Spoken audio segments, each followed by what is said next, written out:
I hope you beautiful lot. My name's Jason and this is my 80s podcast. You put the boom boom into my heart. Right, here comes the intro.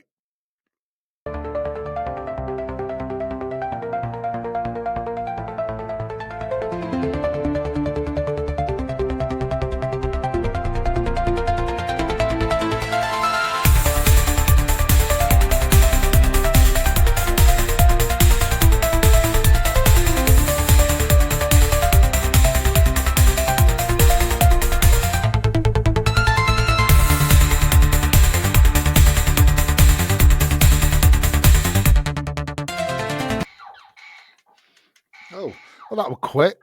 This is what I'm playing.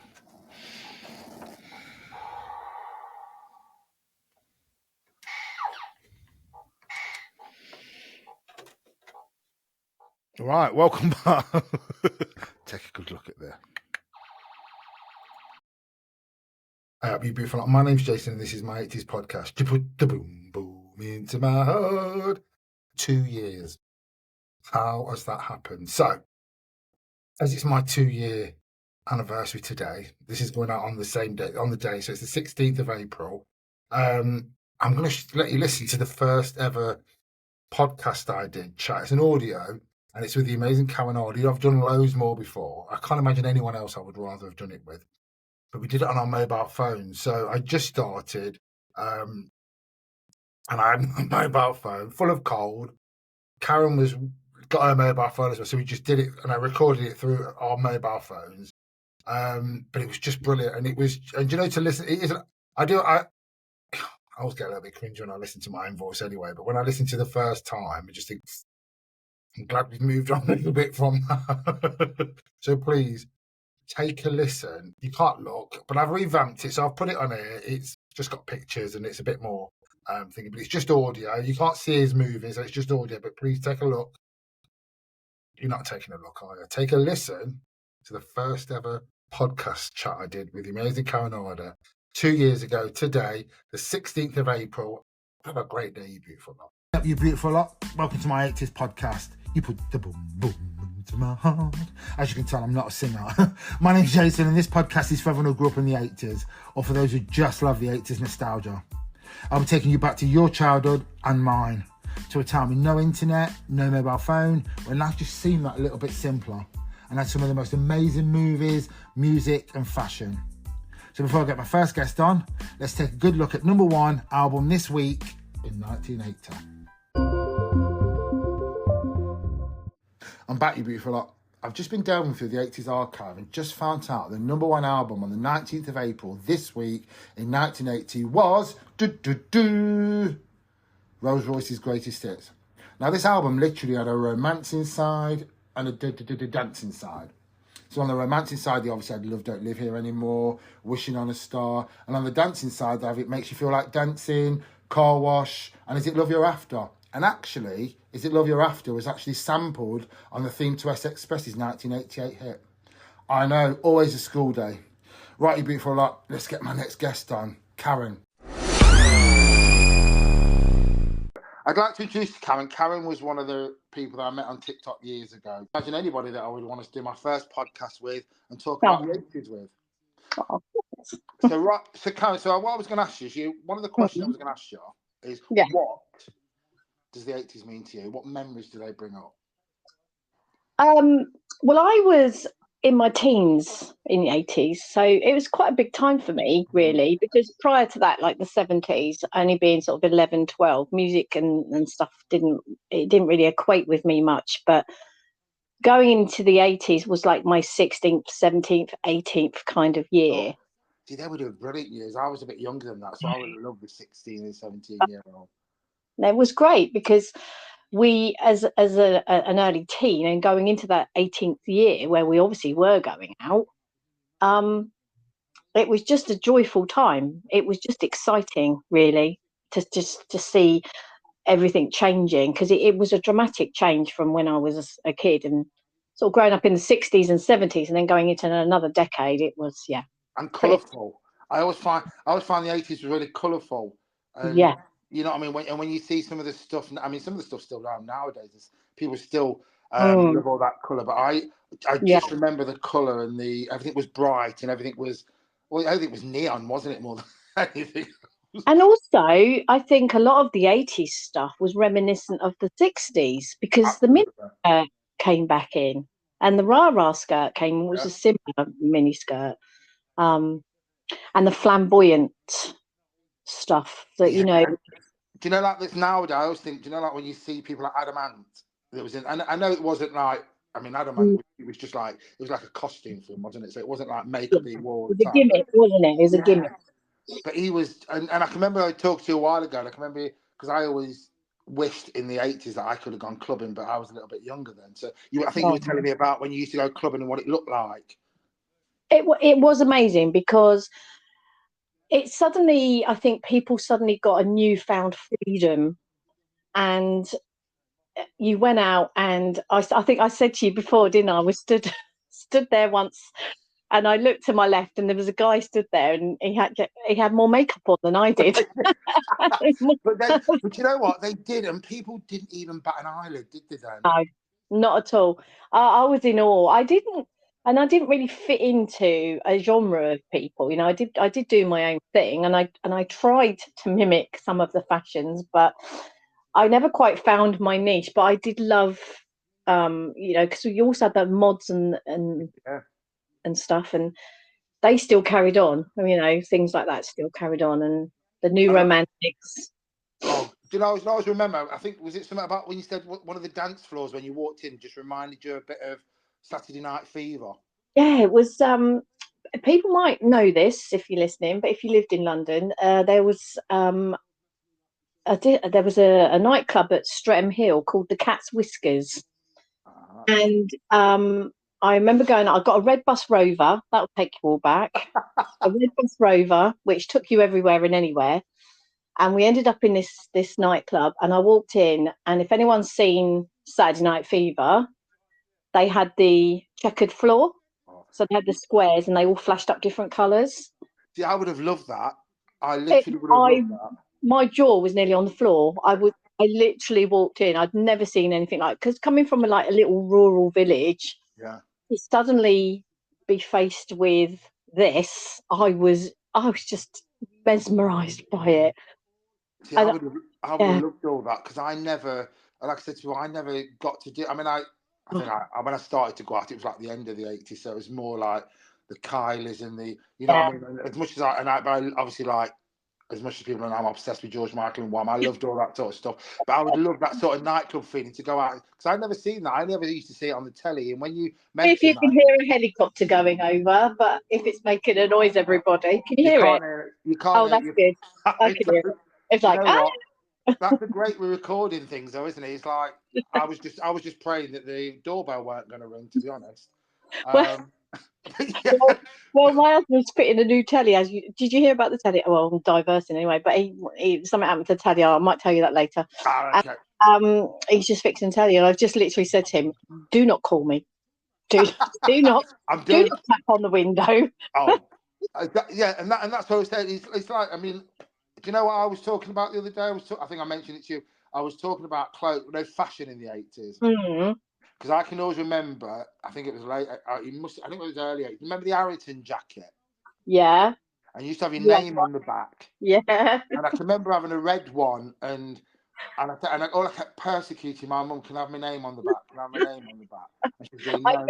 You were the bee's knees. Oh, and she wouldn't let me have one on because she said it made me look common. I went, we lived in one of these really, not rough, an council estate. And I just thought it just goes to show that you can try and be as snobby as everybody else. Oh. I literally love this Harrington jacket, and I could not stop wearing it. But the fashion was just something else, wasn't it? Yeah, me and my friend, we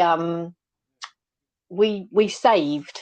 So we got a little Saturday job because I can't remember what it was. I think it was on the market. Anyway, we didn't earn a huge amount then because it wasn't. But we saved and saved and saved for this pair of trousers. I can't even remember the shop we bought them in, but we desperately wanted these trousers. Now you got to have some visualization here.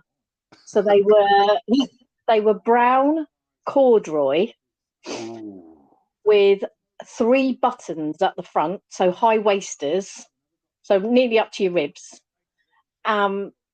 Pockets in the side, but you couldn't actually put your hand in the pockets unless you bent down and put your hand in the pocket, because they were just above your knee.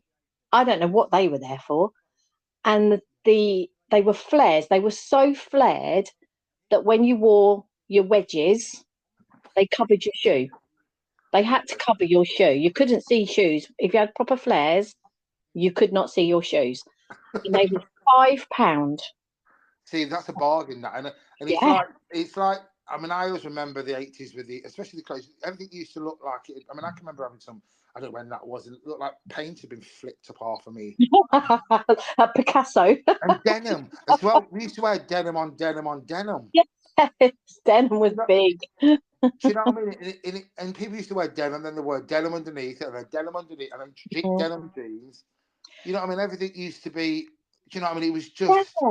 Yeah. I thought it was an amazing time. To be fair, I mean, it was wasn't it? Deliberate.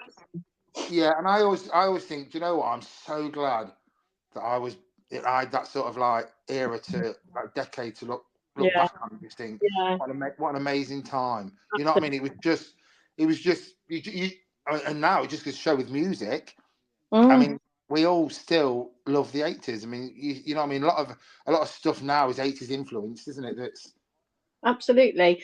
And it's those bands, those artists that are quite, they're influential for people nowadays, like Lady Gaga and those. They will look back on those artists and they will be their sort of like heroes, if you like, because they paved the way, I think, for diversity, really.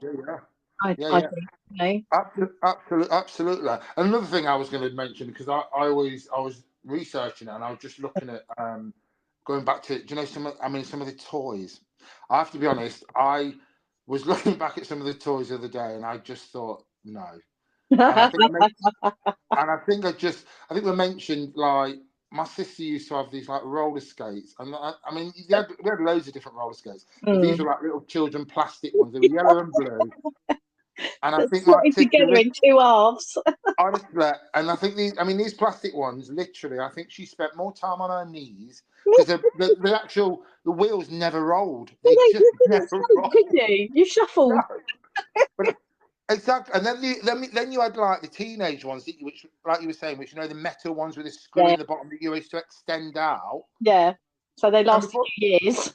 Yeah, and sometimes because I've got quite big feet, I used to have to extend them quite long. Yeah, and they used to bend in the middle, or they'd just fall to bits. But we loved them. Yeah, and they, goodness, if you went down a hill or anything, because there weren't no stopping. There was like the wall was your stop sign. yeah, because they never, until the boots came in, they never used to have stoppers on, did they? They just. No. And I always remember going to, we used to have a place in Leicester called, it was like a place where we used to go roller skating. Oh, and you literally, thank God they used to have like wooden perimeters around it, because you hit them like you know what I mean? It was just, thank God they were there. I used to go roller discoing. I used to think I was Olivia Newton-John in Xanadu. Oh, do you know what? Them times though, do you know, when I was thinking of things like that, and I just think we were never in, and like we used to go out at, I don't know, my mum used to send us out at 8 o'clock and 9 o'clock in the morning, and we used to come back when the street lights used to come on. That was your sign to come home. Yeah, and you know what I mean. And nowadays, you just think, I look. We all love technology, absolutely, but I think in the 80s, it was just a different time, and I think so. For kids, definitely, you made your own entertainment. Absolutely. And I was talking to rubbish. Yeah, and I was talking to some lads at work, and he was literally gobsmacked that, he's only like 24. He was gobsmacked that we used to have telephone boxes on the street corners, and you used to pick the telephone up and you'd dial the number and you'd wait for that beep, beep, beep, and you have to shove the 10 pence. Keep feeding the phone. Yeah, and you'd run out whatever it was you put in. And he just looked at me and went, "Are you being serious?" I went, "Yeah." He went, "I just found that because you lot have been brought up with technology now, isn't it? And it's which is great, and things move on, and that's amazing. But like the 80s for me were just it was. It's hard to believe, isn't it? It's actually hard to believe that we were so that long ago behind. I remember I was watching Tomorrow's World, and they introduced the first Laserdisc that ever was. And the guy on it said, "Watch this," and he put it in a sink, and he put washing up liquid on it, and he was wiping it and putting stuff on it, and then he wiped it all off and cleaned it off, and he put it back in this in the slot, and it still played. And he was like, "You can't do that to a record." And I was like, "Why would you?" Do you know what? I can remember. I actually can remember watching it, but I always remember the thing is with records though. I always think with vinyl. I mean, my husband still collects it now, and but you know that literally when you've got that needle and you put it on that record, and you hear that little bit of crackling. Oh yes, I said that. You don't get that with vinyl now, and I mean the good thing is you can actually buy the old-fashioned record players that plug into like a computer. I'm actually myself one of them. I think you can actually record. See, when you put that crackling for me was just And if you had a scratch and it go did it. And you didn't care. And I always remember getting remember them old box record players that with a lid on them? With a clip, and you clip it down. Yeah, you could only get so many records on it though. Yeah, and you used to stack them all up, and sometimes you put the arm down. So when one record finished, I mean, you just hoped that one would drop, but normally about 3 or 4, and then sometimes they'd slide. Yes. You know what I mean? It was just, and we were talking about this the other day as well. Another thing, remember when the plastic? You used to have like flinty record. The plastic record. Oh yes. They used to have them in like things like Smash Hits and Number One. It was like a free thing, and you put it on. I mean, it played, but Jesus Christ! But how did that work? I don't know. Yeah, I remember them. Oh my goodness, I'd forgotten about that. And you used to get them in like Smash Hits, didn't you, or Number One, or some sort of magazine. Yeah, they'd be freebies, wouldn't they? Yeah. And I always think now, how did they play? I mean, you had to put it on top of a normal record. Yeah, but that's so weird. And I used to be a member of this club where you bought X jukebox records. Oh yeah. And they were really cheap, but you had this little catalogue that used to come, and then they were all listed. And then you'd literally fill out an order form and send it off in the post. There was none of this ordering online. So you filled out the forms, you sent it in the post, and the next thing you got all these records through. But you used to get the little triangle plastic things that used to go in the middle, because they came with holes in the middle, because they were next jukebox. But they were really, really cheap. It was a really cheap way to buy records, other than tape Top the Pops. Yeah. Oh, and that was another thing. Jesus, do you know what?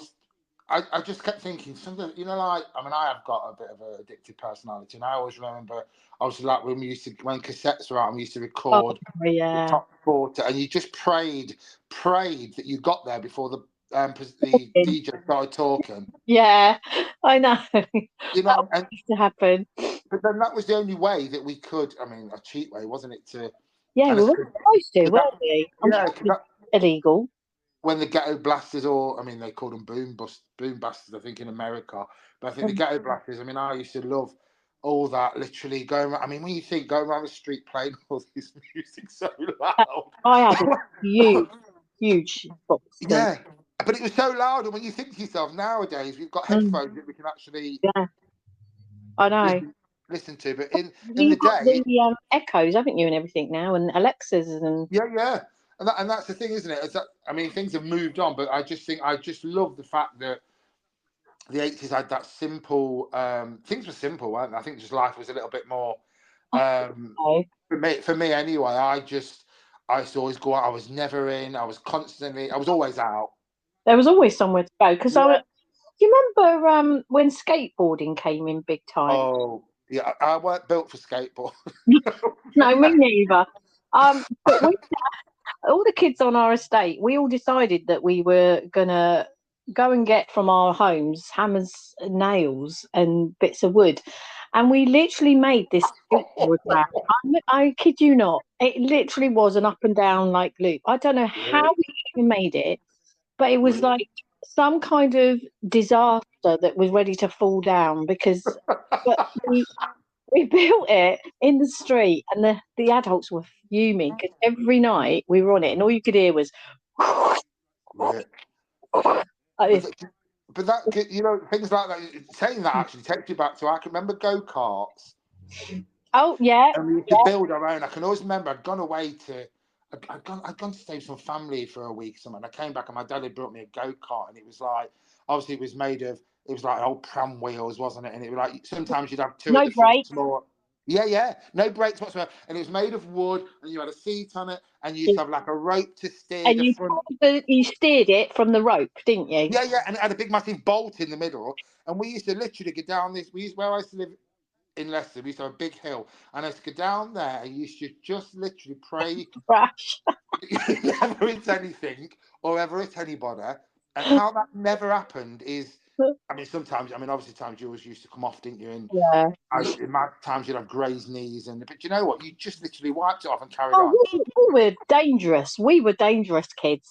Yeah, when you think nowadays, I always think, with how things are nowadays, a lot of toys nowadays, if there's something wrong with them, they get called back. They didn't with us, they just gave them out. Well, obviously, being an educator myself, I'm experienced with toys in schools. They have to pass so many tests before we can bring them in.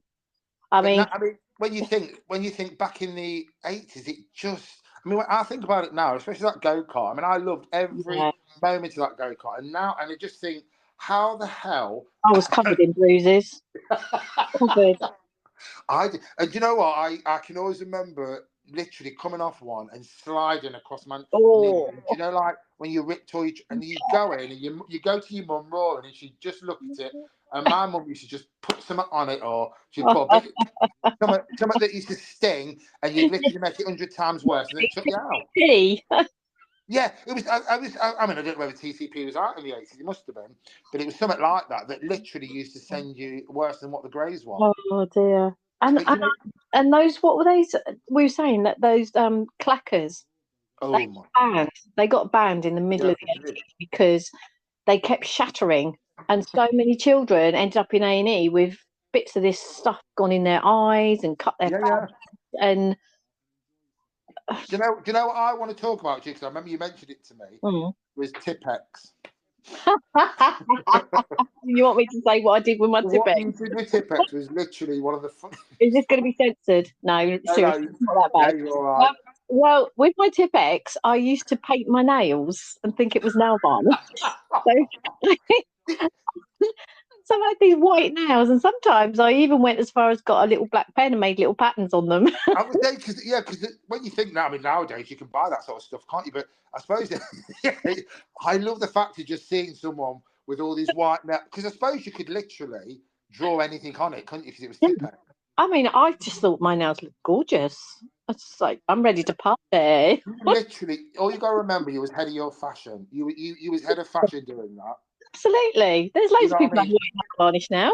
Yeah, they do, and they draw. You can draw on them, can't you? I've seen women that have got like white nail varnish, and they've got like loads of, like you said, patterns on them. Like you said, you used to draw on them. They come like that now. I could have painted that and fortune. Exactly. Another thing I want to mention as well, what we're talking about ages ago, is when we used to put glue on our hands. What the hell was that about? That's really quite weird, isn't it? Do you know when you PVA glue? There's nothing better than peeling PVA glue off your hands. And I've got kids in school that do it now, and I'm like, I have to go. Was that sensible? Thinking that's exactly what I used to do, and I know exactly what you're feeling. Come on, let's have a big thank you to Karen Hardy for an amazing insight into our 80s nostalgia. Part 2 of this chat will be my next episode, so please follow me on Instagram, TikTok, Twitter. You can also catch all new episodes on Spotify, Apple Podcasts and Amazon Music. Type in "You Put the Boom Boom into My Heart." Or you can email me on 80sboomboom@gmail.com if you have anything you would like me to talk about on upcoming episodes. A big thank you to each and every one of you for listening, and I'll be back. How brilliant was that? How amazing was that? Do you know what? This is why I love doing my 80s podcast, because I get to have some amazing guests on and then just be able to do some great 80s stuff on my own as well. And I just absolutely blows my mind. So please, if you want to follow me, Instagram, TikTok, it's not Twitter, I keep saying Twitter, X, Facebook, YouTube. Follow me on YouTube for some great episodes, on Spotify, an audio version, go on to Apple as well. And please have a great day, you beautiful lot. Y'all come back now, you hear?